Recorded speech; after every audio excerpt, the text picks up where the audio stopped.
esses caras que são proeminentes no evangelho, Sim, vai, pode ser. Uhum. geralmente tem uma história, assim, né, de uma transformação profunda que... Assim, eu não conheço, talvez eu esteja falando besteira, mas assim, eu não... Desses que explodem, saem somente do círculo cristão e acabam viralizando e tal, não sei o quê. Esses caras sempre têm uma história com um encontro com Jesus, assim, de sofrimento. Então, cara, assim, eu penso o seguinte: todo mundo, a gente nasceu, basicamente, nós somos apontados para uma divindade. Nós somos apontados para crer em alguma coisa sobrenatural, a mais do que isso aqui, né? Então, de uma certa forma, você aceita Jesus de 3 formas, né? Uma, obrigado, como vocês fizeram agora, foi maneiraço. Mas eu achei muito legal da parte da Ciola, o jeito dele, muito, tu falou coração que foi muito bonitinho. puro. Foi mesmo, eu achei muito bonitinho mesmo, da parte, bonitinho não, achei bonito. Achei, sabe, de verdade. Um bom ele gesto. é muito genuíno, cara. Ele é muito ele é, genuíno. realmente. Sem vínculo político, sem nada disso, mas ele é um cara genuíno. Pelo que eu vi aqui, né? Sim. E aí, bom, a própria consciência de fé, quando você analisa o todo e vê, cara, não dá pra ser só isso aqui, eu preciso de algo a mais. Por exemplo, isso é a própria história do C.S. Lewis. Por exemplo, ele fez essa análise e falou, cara, eu não crer em nada é subestimar a minha capacidade. Saber, é só isso aqui, não pode ser. E a outra é a dor. E a dor é a mais impactante. A dor é a mais impactante porque você conhece não somente o Jesus das Escrituras que foram apresentados em pregações. Você conhece o Deus pessoal, que entra no teu problema, na tua causa, na tua história. Então muda tudo. Entende? Uma coisa é, por exemplo, eu falar pra você, cara, olha, Jesus cura. A outra coisa é você ser curado por Jesus. É totalmente diferente. Então, por isso que os processos de dor, eles intensificam esses personagens proeminentes. Por quê? Porque tem uma história muito profunda por trás. Entendi. Então, quando você experimenta, e foi o meu caso, que eu tive um momento muito difícil, foi só Deus para mudar o quadro e a história, Deus fez. Então... Hoje eu tenho uma pregação que eu carrego, mas eu tenho algo que eu nunca vou poder me esquecer, que foi o que Deus fez por mim lá no começo. Não tinha ninguém vendo, não tinha pregação acontecendo, era só eu e Deus dentro do meu quarto. Entendi. Pode falar o que aconteceu? Cara, assim, ó, eu não queria falar sem vocês perguntar, né? Porque Não, pô, eu fiquei com medo de perguntar, porque Não, tu falou vai duas que vezes, tá cara. assim, ó. traumatizado com a parada. Eu vou falar uma coisa pra vocês engraçada. Eu sou um ex-nada. Eu não sou ex-maconheiro, que o pessoal fala essas histórias, né? Que você é maconheiro? Ex não sei o quê, sabe? Então ele é maconheiro. Não, a primeira vez que eu fumo maconha por osmose, que eu achei. É a primeira vez hoje. Bom, essa é uma bomba coisa pra falar por osmose. Deixa pra vocês aí. Ô, mano, mas brincadeiras à parte, pô. A minha história não tem a ver com alguma coisa muito maluca que eu tenha feito e tal. Mas a gente tem as crises que são inerentes das idades, né? Então, cara, eu vivi longe do Senhor, com esse problema acontecendo dentro da minha família, de um afastamento, briga constante e tal, mas algo muito, muito, muito difícil, asseverado mesmo. E aí, como é coisa dos meus pais, vida do meu pai, eu não vou falar, né? Claro. Mas, em resumo, meu pai teve uma quebra financeira muito grande. Tentaram matar o meu pai. Cara, pesadíssimo, assim. Pra nossa família foi muito difícil. Meu pai ficou desaparecido durante um tempo. Foi muito pesado para nossa família como um todo. Engraçado que, quando eu estava lá imerso na história, eu não via a magnitude do que estava acontecendo. Eu não tinha noção, porque eu era um garoto. Né?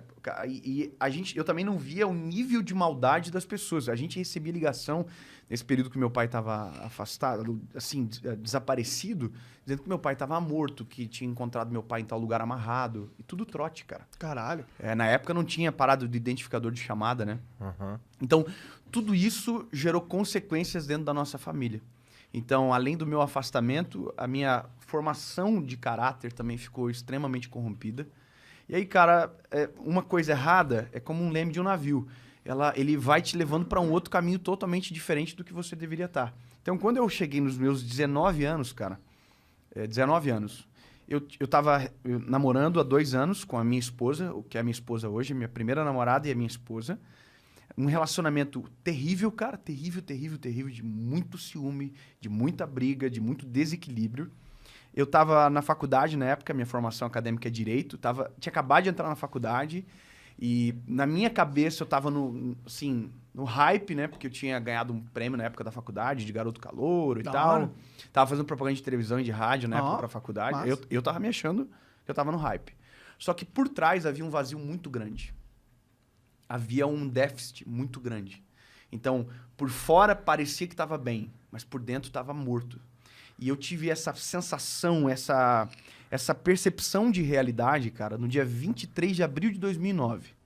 Foi uma quinta-feira. Eu me lembro que eu acordei pela manhã, cara, e naquele dia tudo que poderia acontecer de consequências somadas de uma vez só aconteceu comigo naquele dia. E aí são detalhes mais longos e tal. Mas resumindo, cara, o final desse dia, que foi pra mim o pior dia da minha vida e o melhor dia da minha vida, eu tava dentro da Câmara dos Vereadores, na época da nossa cidade, tava tendo uma audiência pública sobre algum tema na época. E eu me lembro de eu entrar dentro do banheiro da Câmara dos Vereadores, cara, colocar um monte de papel na boca, assim, pra gritar e ninguém ouvir, sabe? De tanta angústia, cara. E aquele dia foi, pra mim, um marco, porque eu saí dali, pensei em suicídio. Eu me lembro que os pensamentos, assim, eu tenho um rio na nossa cidade, que é um rio Cachoeira, o nome, é um rio poluído. E eu fiquei pensando, cara, se eu me jogar aqui, eu sei nadar, pô, eu não vou morrer. Aí pensei de me jogar na frente de um carro. Falei, cara, e se eu ficar paralítico? Pô, eu vou incomodar minha mãe e meu pai pelo resto da minha vida e não vou conseguir morrer. Pra entender o nível, né, do que estava passando dentro do meu coração. E aí, cara, naquele dia, eu procurei duas coisas. Eu procurei um irmão da igreja que passava por mim quando eu ia pro colégio.